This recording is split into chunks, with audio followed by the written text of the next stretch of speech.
Good evening all of you. आज मैं आप लोगों के साथ फाइनल लॉ के अमेंडमेंट्स डिस्कस करने जा रहा हूँ। This amendment class is applicable for CA final students and CMA final students for the upcoming exam in May June 2023 as well as November December 2023। तो ये मई और नवंबर दोनों टर्म का अमेंडमेंट मैं साथ ही में आप लोग कराने जा रहा हूँ। ज़्यादा अमेंडमेंट्स नहीं है, प्लीज़ गौर से सुनना, पूरा क्लियर पिक्चर मैं तुम लोगों के साथ डिस्कस करने जा रहा हूँ। आज की अमेंडमेंट क्लास को देखने के पहले मैं एक दो बातें बता देना चाहता हूँ। 2022 में मेरे सीए और सीएमए फाइनल के बैचेस कंप्लीट हुए थे, नए बैचेस, और वो बैचेस एकदम ज़बरदस्त थे। उसमें एक एक चीज़, छोटी से छोटी बात बहुत डिटेल में एक्सप्लेन की गई थी, एंड प्लस वो 50 क्लासेस के अंदर पूरा का पूरा कंप्लीट था। मतलब new books completely updated, 50 classes, everything was covered, even question answer तक क्लास में डिस्कस हो गए थे। तो उस बैच के बाद 2022 में जो वो बैच कंप्लीट हुआ था, उसके बाद से बहुत ही कम अमेंडमेंट आए हैं, ठीक है। उसके बाद एक अमेंडमेंट क्लास मैंने ली थी सितंबर 2022 में, ठीक है, आज से 5 महीने पहले। आज 28 फरवरी है 2023, आज से 5 महीने पहले 17 सितंबर 2022 को मैंने एक अमेंडमेंट क्लास दी थी। मैं तुमको शो कर देता हूँ, ये देख लो इधर। मेरे वेबसाइट पे तुम जाओगे ना, तो मेरे वेबसाइट में सबसे पहले ऊपर तुमको अमेंडमेंट का पेज ही मिलेगा मेरे लोगो के बगल में। क्लिक ऑन दैट तो you will come to this CA final law amendments and updates. यहाँ पर ये आपको दिख रहा है CA CMA final law amendment November December 22। तो नवंबर 22 एग्जाम्स के लिए मैंने एक अमेंडमेंट क्लास कंडक्ट किया था सितंबर 22 में। उसका लिंक वगैरह यहाँ पे है, तुम इसको क्लिक करोगे यूट्यूब में खुल जाएगा। और इस अमेंडमेंट, ये आधे घंटे की अमेंडमेंट है, ज़्यादा नहीं है, 30 मिनट्स का अमेंडमेंट है। क्योंकि मैं जैसा कि मैंने बताया, वो जो बैच हुआ था 2022 वाला, वो बहुत मतलब लेटेस्ट अपडेटेड था, तो उसके बाद ज़्यादा अमेंडमेंट्स आए नहीं है। तो ये टोटल 29 मिनट समथिंग की अमेंडमेंट क्लास है, और इसके जो नोट्स है वो साथ में इसके अटैच्ड है। मतलब यूट्यूब का वीडियो है, खोलोगे तो यूट्यूब वीडियो डिस्क्रिप्शन में नोट्स भी मिल जाएंगे, क्लिक करने पे नोट्स मिल जाएगा। तो सबसे पहले तो तुम लोग ये वाली अमेंडमेंट क्लास देख लेना। आज की इस अमेंडमेंट क्लास को देखने के ठीक पहले इट इज़ बेस्ट कि एक बार ये वाली अमेंडमेंट क्लास भी देख लेना, इसके नोट्स भी डाउनलोड कर लेना, तो अच्छा रहेगा। आधे घंटे का क्लास है, तो प्लीज़ एक बार देख लेना, क्लियर हो जाएगा, ठीक है। अब फिर आज वाली अमेंडमेंट क्लास स्टार्ट करना तो काफ़ी इजी होगा तुम्हारे लिए, क्लियर है ना। Let's come to today's class, ठीक है। तो फाइनल लॉ में क्या क्या अमेंडमेंट्स है, ये आपको चैप्टर्स दिख रहे हैं, इन चैप्टर्स में अमेंडमेंट्स बताए गए हैं। मैक्सिमम अमेंडमेंट्स जो है वो पुराने वाले रिपीट हैं, ठीक है। मैंने जितने भी पुराने अमेंडमेंट्स हैं जो ऑलरेडी मेरी बुक में इंक्लूड किया हुआ है, और वो जो अभी दिखाया था ना अमेंडमेंट क्लास नवंबर 22 वाला, उसमें इंक्लूड किया हुआ है, तो उनको मैंने येलो कलर में हाईलाइट कर दिया है। और जो कुछ नए अमेंडमेंट्स हैं फॉर 2023 एग्जाम, जो अभी एग्जाम्स के लिए 2023 में एग्जाम होगा, उसके लिए जो नए अमेंडमेंट्स हैं उसको मैंने ब्लू कलर में हाईलाइट किया है। ये अमेंडमेंट के जो नोट्स है आप देखोगे, ये 24 पेजेस के हैं। टोटल अमेंडमेंट 2 पार्ट में डिवाइडेड है। अमेंडमेंट 1 24 पेज है, अमेंडमेंट 2 30 पेज है। तो ये जो नोट्स आप देख रहे हो, ये अमेंडमेंट 1 है, 24 pages. Look at this please, मैं सब डिटेल में बता रहा हूँ, तुम देख रहे हो। जब मैं इस नोट्स को दिखा रहा हूँ तो कई जगह पे येलो कलर हाईलाइट किया हुआ है। येलो हाईलाइटर का मतलब है सर वो ऑलरेडी क्लास के अंदर पढ़ाया हुआ है, या प्रीवियस अमेंडमेंट क्लास जो नवंबर 22 की मैंने दिखाई थी ना आधे घंटे की, वही वाला अमेंडमेंट रिपीट हुआ है फिर से दोबारा, तो वो कराया हुआ है। और कुछ जगह पे तुम देखोगे ब्लू हाईलाइटर्स है, जैसे कुछ जगह पे तुम देखोगे ब्लू हाइलाइटर है। ब्लू हाइलाइटर का मतलब है न्यू अमेंडमेंट है, वो नया अमेंडमेंट है अभी 2023 एग्जाम्स के लिए, ठीक है। तो ज़्यादा अमेंडमेंट नहीं है, ये 24 पेजेस में मैक्सिमम तो पहले का कराया हुआ ही है। एक सबसे बड़ा जो अमेंडमेंट आया है, पहले मैं वो बता दूं, ये सब तो बहुत सारे खुदरे अमेंडमेंट्स मैं भी डिस्कस करूंगा, लेकिन एक सबसे बड़ा जो अमेंडमेंट आया है वो फेमा के अंदर आया है। फेमा बहुत बड़ा चैप्टर है, उसके अंदर इन्होंने 3 नए टॉपिक्स ऐड किए थे, एक्सटर्नल कमर्शियल बोरोइंग, ओडीआई इत्यादि। तो उसमें ओडीआई वाला जो टॉपिक था ना, ओवरसीज डायरेक्ट इन्वेस्टमेंट, पहले वो मात्र 4 पेज का था, सिर्फ 4 पेज का। अब वो पूरा का पूरा इन्होंने रिप्लेस करके नया अमेंडमेंट बनाया 30 पेजेस का। कहाँ 4 पेज, कहाँ 30 पेजेस। ऑलरेडी फेमा इतना बड़ा टॉपिक है, उसके अंदर 3 छोटे छोटे एक्स्ट्रा टॉपिक्स, उसमें एक टॉपिक है ओडीआई, और उसको अब 4 पेज से 30 पेज कर दिया है, विच इज टू बिग, ठीक है, वेरी बिग अमेंडमेंट। तो वो अमेंडमेंट जो है ना, वो मैंने सेकेंड अमेंडमेंट के लिए रखा है, ठीक है। आज की क्लास है फर्स्ट अमेंडमेंट, और वो 30 पेज का जो ओडीआई है वो मैंने सेकेंड अमेंडमेंट के लिए रखा है। वो क्लास, उसके नोट्स तो ऑलरेडी टेलीग्राम वगैरह पे डाले हुए हैं मैंने, पर वो, और यूट्यूब के कम्युनिटी पेज में डाले हुए हैं, पर वो 30 पेज का जो लेक्चर होगा ना ओडीआई का, उसके लिए मैं एक बार आरटीपी का वेट कर रहा हूँ, बिकॉज आज अभी तक जिस समय मैं ये अमेंडमेंट रिकॉर्ड कर रहा हूँ, आज 28 फरवरी है, ट्यूसडे, अभी तक इंस्टीट्यूट ने अमेंडमेंट्स तो निकाले हैं पर रिवीजन टेस्ट पेपर नहीं निकाला है। तो वो 30 पेज का ओडीआई एक बहुत बड़ा बोझ है स्टूडेंट के लिए अगर वो अप्लाई हो जाता है एग्जाम में। जाहिर सी बात है अगर इंस्टीट्यूट ने उसको अमेंडमेंट में शामिल किया तो एप्लीकेबल तो होना चाहिए, but still I am waiting for revision test paper कि रिवीजन टेस्ट पेपर जब आएगा इंस्टीट्यूट का तो वो आने वाला होगा जल्दी, उसमें वो लोग क्या बोलते हैं, करना है कि नहीं करना है, तो करेंगे ही, ठीक है। तो वो पूरा वो ओडीआई वाला पोर्शन केवल मैंने सेकेंड अमेंडमेंट क्लास के लिए रखा है, बाकी जितने अमेंडमेंट्स हैं मैं अभी तुम्हारे साथ डिस्कस करने जा रहा हूँ, ठीक है। सब नोट्स तुम्हारे सामने 24 पेजेस का, एक एक करके डिस्कस करते हैं। Many of them are already discussed, वो क्लास में बुक के अंदर डाला हुआ है और पिछले वाले अमेंडमेंट में पूरा कवर्ड है। देखो इधर, ये कौन सी टॉपिक है, appointment and qualification of directors. इसके अंदर ये येलो कलर अमेंडमेंट दिख रहा है, ये काफी पुराना अमेंडमेंट है, ये ऑलरेडी मेरे बुक में डाला हुआ है, पेज नंबर 1.9 में पढ़ाया हुआ है, ये पेज नंबर 1.10 में, ठीक है। ये ब्लू कलर ये न्यू अमेंडमेंट है जो अभी मैं तुम लोगों के साथ डिस्कस करने जा रहा हूं। जो पर्सन डायरेक्टर बने कंपनी में उनको एक ऑफसेट का एग्जाम क्लियर करना पड़ता है, online proficiency self assessment test. अगर आप ऑफसेट का एग्जाम क्लियर नहीं करोगे तो आपका नाम डेटा बैंक से रिमूव कर दिया जाएगा। अब उसी को लेके इन्होंने कुछ बोला, एन इंडिविजुअल जो इंडिपेंडेंट डायरेक्टर्स डेटा बैंक में जिसका नाम शामिल है, जिसको रिमूव कर दिया गया, उसके नाम को अगर वो एप्लीकेशन डाले तो उसको वापस से रिस्टोर कर दिया जाएगा और 1 साल का वक्त मिलेगा to clear the offset exam. अगर 1 साल के अंदर उन्होंने ऑफसेट एग्जाम क्लियर नहीं किया तो फिर से उनका नाम हटा दिया जाएगा। तो ये नया अमेंडमेंट है। Let's read together. Any individual whose name has been removed from the data bank may apply for restoration of his name। हम जानते हैं ना कि इंडिपेंडेंट डायरेक्टर्स का डेटा बैंक होता है, तो अगर आप ऑफसेट का एग्जाम नहीं दोगे तो आपका नाम रिमूव कर देंगे, तो आप 1000 रुपए की फीस दो और आप अपना नाम फिर से रिस्टोर करा सकते हो, ठीक है। अब आपको 1 साल का वक्त मिलेगा to clear the offset exam, और अगर आप ये क्लियर कर लेते हो तो ग्रेट है। जो भी आपने पहले फीस दी होगी अपना नाम डेटा बैंक में डलवाने के लिए, वही फीस से कंटिन्यू चलता जाएगा। लेकिन अगर आप 1 साल में भी एग्जाम पास नहीं हुए तो आपका नाम फिर से रिमूव कर देंगे और फिर आपको पूरा फ्रेश एप्लीकेशन डालकर वापस डेटा बैंक में अपना नाम डलवाना पड़ेगा। तो इस अमेंडमेंट द्वारा उन इंडिपेंडेंट डायरेक्टर्स को एक अपॉर्चुनिटी मिला जिन्होंने अब तक ऑफसेट का एग्जाम क्लियर नहीं किया और उनका नाम डेटा बैंक से रिमूव हो गया, कि 1 साल के लिए उनको एक्सटेंशन मिल जाएगा, 1 साल में वो ऑफसेट क्लियर कर सकते हैं और उनका नाम डेटा बैंक में रिस्टोर कर दिया जाएगा। तो छोटा सा अमेंडमेंट है, प्रोसीजरल। नेक्स्ट 2 अमेंडमेंट जो है सर, वो इंडिया के बॉर्डर से सटा हुआ जो भी कंट्री है, जैसे इंडिया के बॉर्डर से सटा हुआ है पाकिस्तान, ठीक है, इंडिया के बॉर्डर से सटा हुआ है नेपाल, वैसे तो बोलता है कोई भी व्यक्ति जो उस देश में रहता हो जो देश का बॉर्डर इंडिया से लगा हुआ है, उस देश के व्यक्ति को अगर हम डायरेक्टर बनाना चाहते हैं तो मिनिस्ट्री ऑफ होम अफेयर्स का अप्रूवल लेना पड़ेगा। Read the blue colour. Provided that in case the person seeking appointment is a national, मतलब नागरिक, citizen of a country which shares the land border with India, necessary clearance from the Ministry of Home Affairs, Government of India shall be attached। तो हर director से हम DIR2 का consent लेते हैं, तो अगर आप ऐसे किसी देश के नागरिक को अपना डायरेक्टर बनाना चाहते हो तो मिनिस्ट्री ऑफ होम अफेयर्स का क्लियरेंस जो है वो भी आपको अटैच करना पड़ेगा। That is consent, directors consent. ऐसा ही सिमिलर अमेंडमेंट नीचे है। अगर ऐसा कोई व्यक्ति जो हमारे देश के लैंड बॉर्डर से सटे हुए कंट्री जैसे पाकिस्तान वगैरह का नागरिक है और डायरेक्टर बनने वाला है, उसने डिन नंबर के लिए अप्लाई किया फॉर्म DIR3 में, तो उसको डिन नंबर तब तक अलॉट नहीं होगा जब तक मिनिस्ट्री ऑफ होम अफेयर्स का क्लियरेंस नहीं आ जाता। तो ये एक अच्छा अमेंडमेंट है।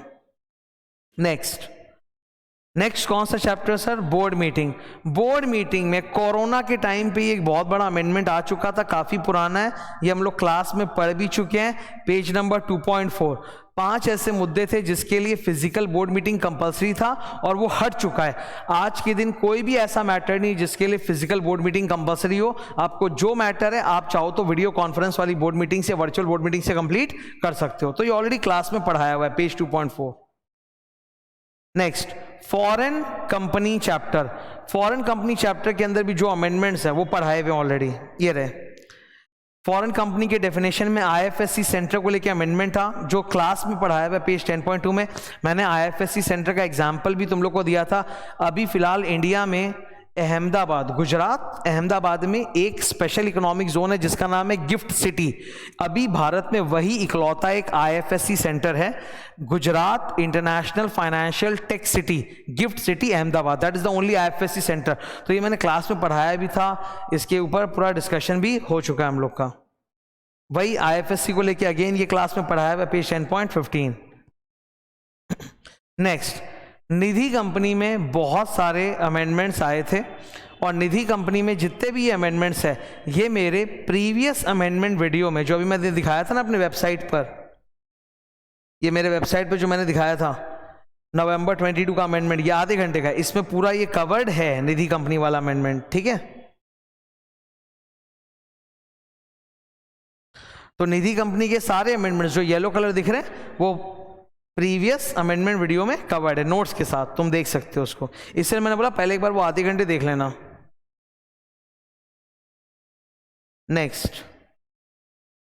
नेक्स्ट हम बात करेंगे इकोनॉमिक लॉस की। कंपनी लॉ हो गया खत्म, अब हम बात करेंगे इकोनॉमिक लॉस की। इकोनॉमिक लॉस में पहला चैप्टर है फेमा। ओडीआई छोड़ के बाकी सारे फेमा के अमेंडमेंट्स मैं पढ़ाने जा रहा हूं, वो पढ़ाए हुए ऑलरेडी। फेमा में जितने भी अमेंडमेंट्स आए थे वो ईसीबी इंक्लूडेड, वो सब नवंबर 22 वाले अमेंडमेंट क्लास में ऑलरेडी इंक्लूडेड है नोट्स के साथ। जैसे यहां तुम देख सकते हो ये लिबर प्लस 100 पॉइंट्स, ये तो क्लास के अंदर पढ़ाया हुआ है। इसके बाद ऑल्टरनेटिव रेफरेंस रेट, एक नया रेट आ गया है SOFR, ठीक है, सिक्योर्ड ओवरनाइट फाइनेंसिंग रेट, जो कि एक ऑल्टरनेटिव, लिबर का एक ऑल्टरनेटिव रेट है। इसके ऊपर पूरा मैंने प्रेम से अच्छी तरह से डिस्कशन किया है in the previous amendment video notes के साथ, वहां तुम देख सकते हो, ठीक है। तो ये सब कराया हुआ है, ये जितने भी फेमा के अमेंडमेंट्स देख रहे हो सब प्रीवियस अमेंडमेंट में कराए हुए हैं। नेक्स्ट है फिक्रा, फॉरेन कॉन्ट्रीब्यूशन एक्ट। इसमें एक नया अमेंडमेंट आया, बड़ा अच्छा अमेंडमेंट है।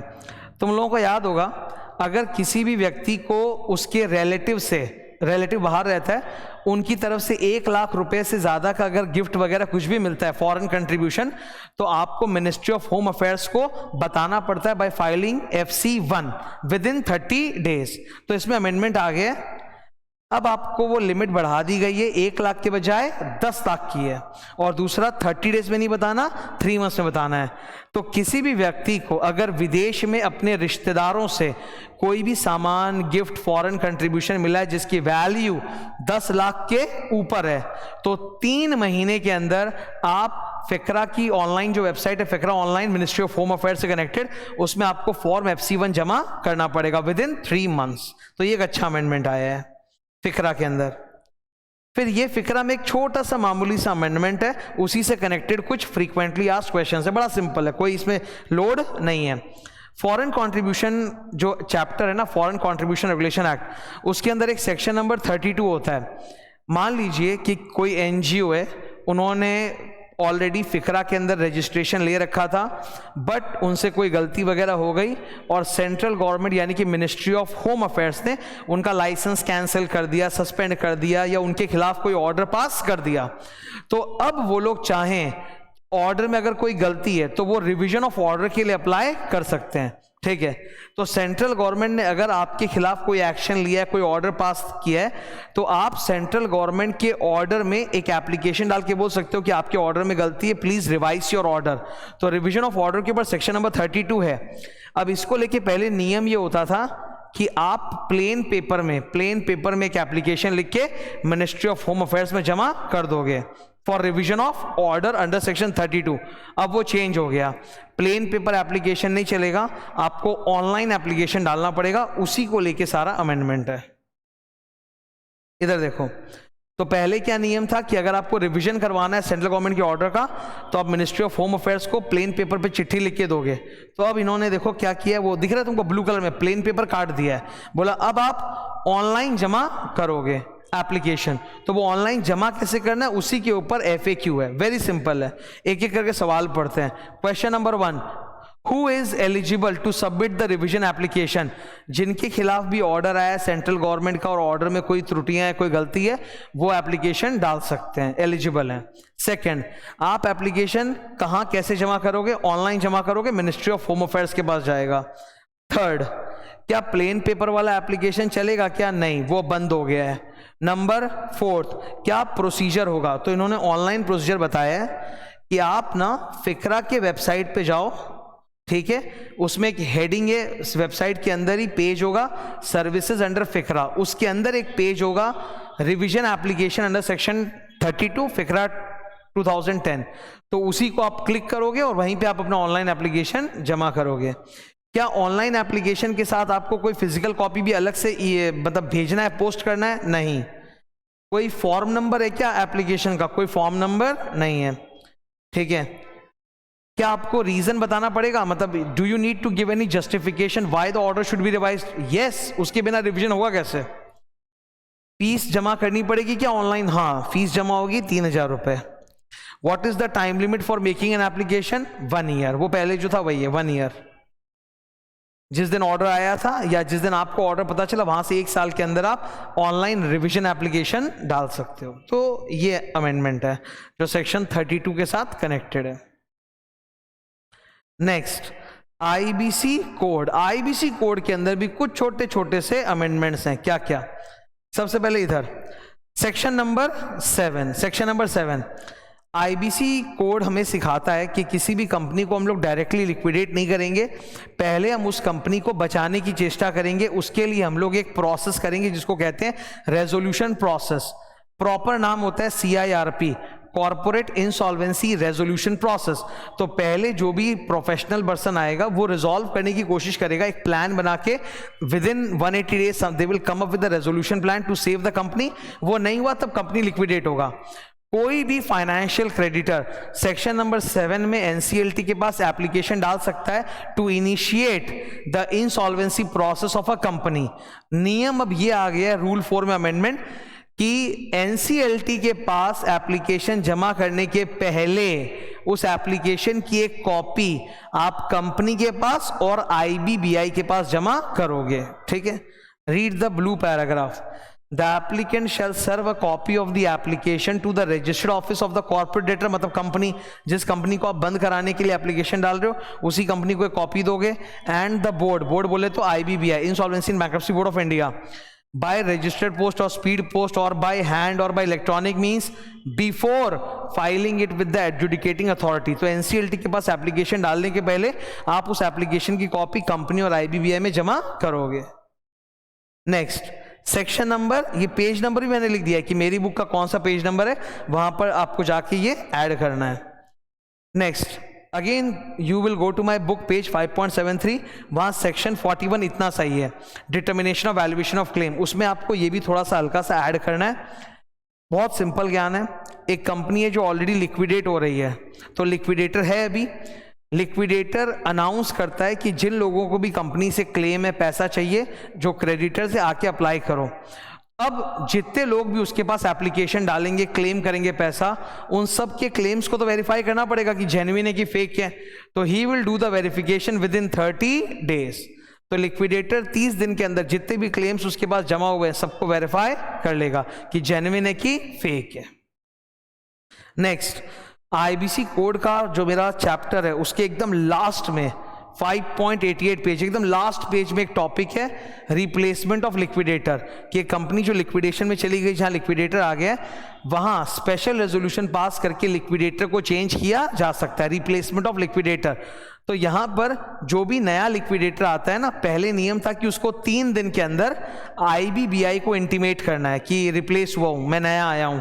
अब 3 दिन के बदले वो कितना हो गया? 7 दिन। So the new liquidator will intimate the IBBI about his appointment within 3 days or 7 days? 7 days. ये amendment है। Next, meetings of the committee।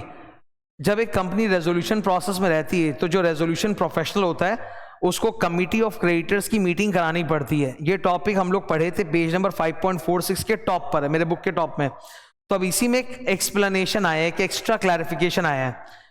Resolution professional जब जरूरी समझे कमिटी ऑफ क्रेडिटर्स की मीटिंग बुला सकता है, या कमिटी ऑफ क्रेडिटर्स में क्रेडिटर्स अगर उसको रिक्वेस्ट करें तो ही मे कॉल द मीटिंग। और अगर 33% वोटिंग राइट वाले क्रेडिटर्स उसको बोलेंगे तब तो इट इज मैंडेटरी कि वो मीटिंग बुलाएगा। अब इन्होंने बोला ये एक्सप्लेनेशन में कि कमिटी ऑफ क्रेडिटर्स की मीटिंग कब तक हो सकती है, बोला जब तक एनसीएलटी रेजोल्यूशन प्लान को अप्रूव नहीं कर देता, या फिर अगर रेजोल्यूशन फेल हो रहा है तो कंपनी का लिक्विडेशन ऑर्डर पास नहीं कर देता, तब तक जब तक फाइनलाइज नहीं हो जाता सब कुछ, आप बार बार मीटिंग बुला सकते हो। लेकिन एक बार अगर आप लोगों ने एनसीएलटी के पास रेजोल्यूशन प्लान जमा कर दिया अप्रूवल के लिए और पेंडिंग अप्रूवल, उसके बाद अगर कमिटी ऑफ क्रेडिटर्स की कोई भी मीटिंग होगी तो उसमें रेजोल्यूशन प्लान आप चेंज नहीं करोगे, बाकी और कोई मुद्दे पे आप चर्चा कर सकते हो। जैसे होता क्या है कि 180 दिन का नॉर्मली वक्त होता है to come up with a resolution plan to save the company. तो आप लोगों ने सपोज 150 दिन के अंदर ही एनसीएलटी के पास एक रेजोल्यूशन प्लान चेक वेक करके भेज दिया था। अब जब तक एनसीएलटी का ओके नहीं आ जाता तब तक भी आप लोग चाहो तो कमिटी ऑफ क्रेडिटर्स की मीटिंग कर सकते हो, लेकिन प्लान में चेंज मत करना, बिकॉज प्लान ऑलरेडी एनसीएलटी के पास जमा है। जब तक एनसीएलटी से जवाब नहीं आए तब तक प्लान को चेंज मत करना। बाकी एनसीएलटी के ऑर्डर के पहले whatever meeting you want to do, you do the meeting, not a problem, ठीक है। Next, SEBI LODR regulations. इसके अंदर भी जितने भी तमाम अमेंडमेंट आए हैं ना, वो सब पिछले अमेंडमेंट क्लास में डिस्कस्ड हैं, नोट्स के साथ सब कराया हुआ है, ठीक है। ये देखो सब येलो है, okay, you can see everything is covered. तो विथ दिस हम लोगों का ये पहला अमेंडमेंट लेक्चर, जो कि आई थिंक कितने देर का होगा, कुछ 20-25 मिनट का होगा, ये कंप्लीट होता है। I am repeating it once more for you. सारे खुदरे जितने भी अमेंडमेंट्स थे वो सब मैंने इन 24 पेजेस में डिस्कस कर दिए। मैक्सिमम क्लासरूम के अंदर ही कवर्ड था, और कुछ पिछले अमेंडमेंट क्लास जो आधे घंटे की हुई थी सितंबर मंथ में, जिसका लिंक मैंने तुमको दिखाया अपने वेबसाइट पर, उस आधे घंटे में जाके देखो कि वो सब मिल जाएंगे, ठीक है। अब हमारे लिए बस एक ही अमेंडमेंट बचा है, जो अमेंडमेंट सेकंड क्लास होगी कुछ दिन के अंदर। I will take your amendment second class. उसमें बस एक ही अमेंडमेंट है कि फेमा के अंदर ना जो ओडीआई चैप्टर है वो बहुत बड़ा हो गया है। तो मेरा तुम सबको सुझाव है, आज जब तुम अमेंडमेंट वॉच करो तो अगर तुमने मेरा पिछला वाला अमेंडमेंट नहीं देखा है तब तो देख लो, और फिर आज का अमेंडमेंट देख लो, और अगर पिछला वाला ऑलरेडी देख चुके हो तो सीधा बस आज का 20 मिनट देख लो, और कुछ नहीं है। तो इसके साथ you will be totally updated and you can start your law preparation with धूम धड़ाका, कोई दिक्कत नहीं। केवल एक काम करना, ओडीआई वाला जो पोर्शन है ना 4 पेज का, वो रिवाइज मत करना, वो मत पढ़ना। एक बार प्लीज वेट कर लो कुछ दिन, एक बार आरटीपी आ जाए इंस्टीट्यूट का, क्लियर कर दें वो लोग कि हाँ पढ़ना है, तब उसके बाद मैं एक सेकेंड अमेंडमेंट क्लास लूंगा जिसमें मैं पूरा ओडीआई फुल जो नया 30 पेज का है, जो वो लोग अप्लाई करना चाहते हैं, वो मैं फुल डिस्कस कर दूंगा डिटेल में पढ़ा के, ठीक है। तो उस ओडीआई को छोड़ के बाकी सारी चीजें हो चुकी हैं, you can start your preparation accordingly, ठीक है। और ऑडिट सब्जेक्ट में इन्होंने क्लियर अमेंडमेंट में बता दिया है कि अलग से मई 23 वगैरह के लिए कोई और अमेंडमेंट्स नहीं है, ठीक है। Thank you.